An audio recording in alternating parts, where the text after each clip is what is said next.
Hello, Army of Light, Earth Division, the boots on the ground. It's Shawna L. Francis, and today is August 30th, 2023. Thanks everybody for joining me for the weekly briefing. A day late, I'm so sorry.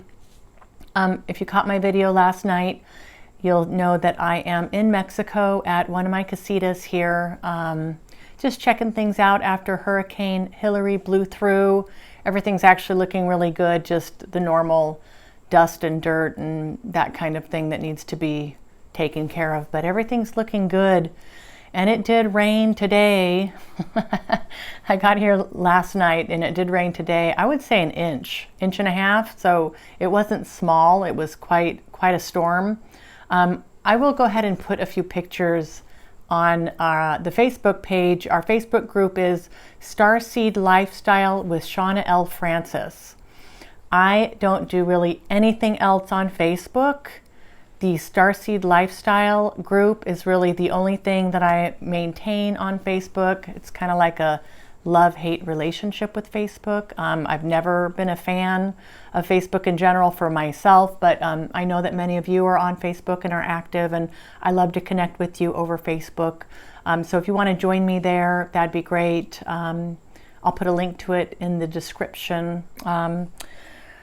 Let's see here. I want to thank everybody for signing up for the newsletter and all your comments about the first day's channeling of the book.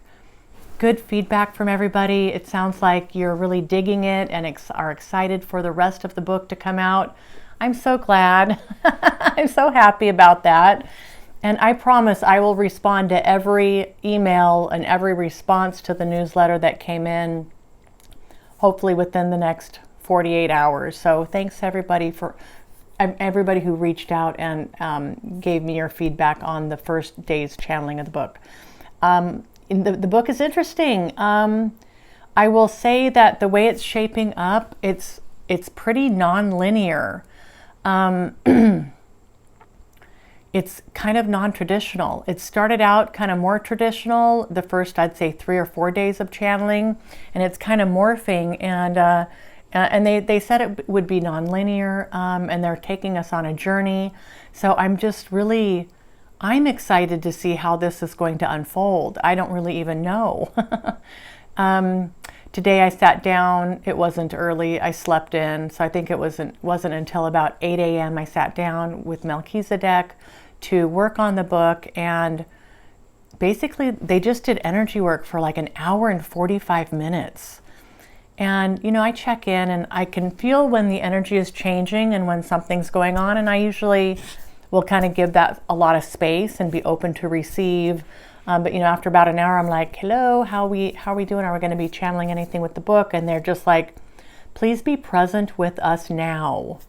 And they said, Shawna, we mean to take you where no human has gone before, and this is going to take preparation. And they said it very nicely, but it was like, oh, okay. So, trying not to be on a calendar, trying not to, be so focused on, like, I sit here in this casita and I look around at all the work that it needs and all the cleaning that needs to happen, and I'm just, kind of, I get a little impatient, I think, but they just, they're asking for me to just really be present with whatever wants to happen. So that was almost 2 hours first thing this morning. Then later this afternoon, I did the Halls of Amenti for another hour or so.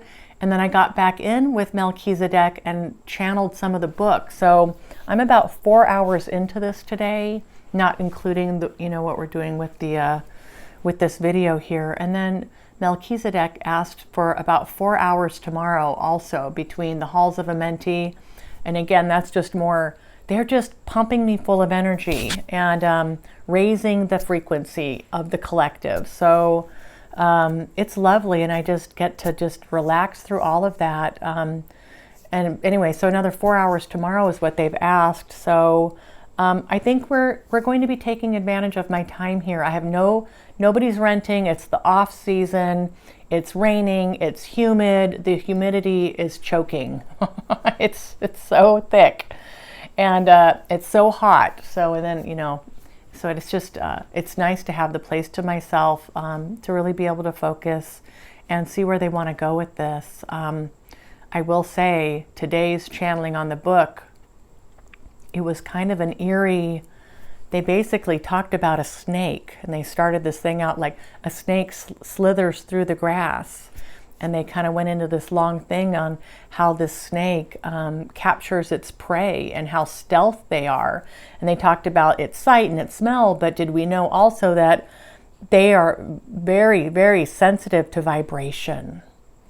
And so they can sense movement all around them. And they are, you know, they're very cunning hunters. And so, you know, very stealth. So that was just really a cool little journey with this snake versus the prey. Obviously, this is kind of making a parallel with the negative reptilians here and with humanity. So just kind of cool, a little bit eerie. I also, in the halls of Amenti this week, the Reptilian Queen came back. And for those of you who have watched most of my stuff, I've mentioned the Reptilian Queen before.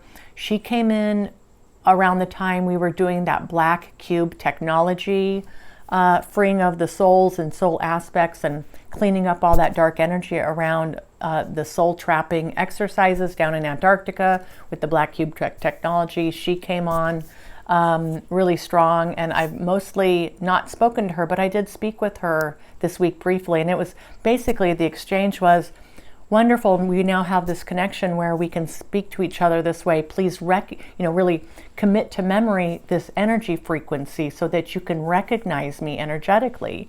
And it was a really fine energy in my face, kind of shoulders and upper chest. So just this fine vibration. It's very unique, just kind of in the front of me here. And I felt her a couple of times since then. So that's kind of cool, what's going on there. Let's see what else. I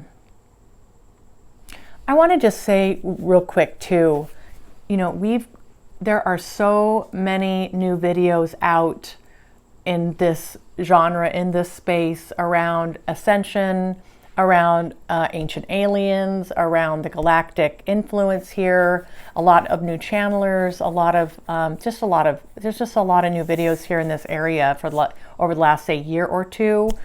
Always make sure, if you're going to be ingesting content on YouTube, be sure to go and hit that About tab on any channel that you're watching and just see who's behind the information. Especially with this kind of stuff, you know, it's really easy to get stock video, stock imagery, and if somebody just has a script or words, AI can read it. That can all be automated, the reading of that script, and then they can pull together all this stock imagery and put out a video. I'm really finding that there's a lot of new channels out there who don't have any, you can't really tell who and what they are. So, you know, whose opinions are these? Where did they get this information? What's the source of the information? And if it's not completely apparent when you hit that About button, who's behind the content on that channel, I would just you want to be in your discernment. You want to take everything with a grain of salt, and you should anyway. And just be cognizant of where the information's coming from that you are ingesting, that you are partaking in, that you're bringing into your field. And it's not to say that those things are going to be wrong or right. It's just a matter of you being informed of where you're getting your information. So I don't care for channels that obscure who's created the content, who's written the content, where did the content come from. I prefer it to be really transparent. You know, and that's why we've got some beautiful folks out there who are doing interviews, and I think that's a great way to get information. You know, Alex Ferrari, Michael Sandler, some of these folks who get online and they're interviewing folks, and you know, a lot of great information can come through. You know who's interviewing, and you know who they are interviewing. You know where this content's coming from. So just my little 2 cents on that, take it or leave it. All right, so for today's video, I talked with Melchizedek a little bit more about how the light has already won, even though we have this galactic battle happening, really still raging between the Galactic Federation of Light and their allies, and then the negative reptilians and all their allies. And this is, you know, starting to impact diplomatic relations, political relations, far beyond kind of this immediate battle. We found out here a couple weeks ago that 50%, or was this just last week that we talked about this, up to half of this fleet, half the beings that are part of this fleet are gone, and same with the negative reptilian side. So yeah, I wanted to address this directly, and so I reached out to Melchizedek on this. This was August 25th, so 4 days ago, and I just said, Melchizedek, I think I understand that this is, you know, a longer strategy. You know, the light has already won. It's a bigger picture thing, that there's going to be, I assume, many wars and many battles. I said, could you please speak to this? And they asked how I was doing, and I asked how they are doing, and we got into this here. They said, Shawna, it is how you said. The light has absolutely already won, and it will be the result of a successful ascension here on planet Earth, a successful harvest of humans to seed the new Earth. There will continue to be many battles, Shawna, many battles on this trajectory. And also, I mean, not good news, and I know it gets people upset to talk about this, but, you know, this timeline Melchizedek has talked about is that we are laying the groundwork for the new millennium, so the year 3000. This is how long this is going to be taking, you know, but they assure us that no subsequent phases are going to happen without this phase. And there's been previous phases before this one. So everything has its place and everything is important. And the groundwork that we're laying right now is critical for the next phase and the phase after that and the phase after that. Also, the harvest of humans, a successful harvest of humans. This is where I know this context is from the Ra material, R.A. Ra, the Law of One books. Ra, who is a kind of a collective of beings that I think they're sixth density. So back in the, I'm going to mess this up, in the 70s or 80s, Carla Ruckert was a trance channel. And these guys all got together and asked Ra through Carla Ruckert all these questions. And it went on, I think, for a few years, actually. And I think there's 3 or 4 or 5 books. So it's a lot and it's really heavy, but I highly recommend that you all get yourselves familiar with Ra, the Law of One. It's about unity. It's some of the most compelling, incredible channeling that we've ever seen. So they talk about the harvest, and it's that there's enough humans who have reached that level of consciousness where they are ready to go to 5D and seed the new Earth at the 5D level. Okay.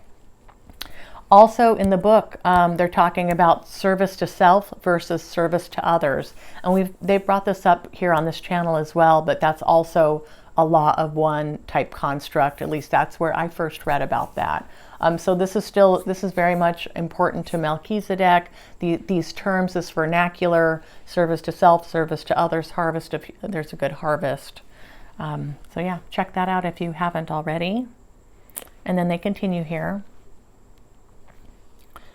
And we will say that no battle is truly ever lost. There's more to it than that, as everything is energy.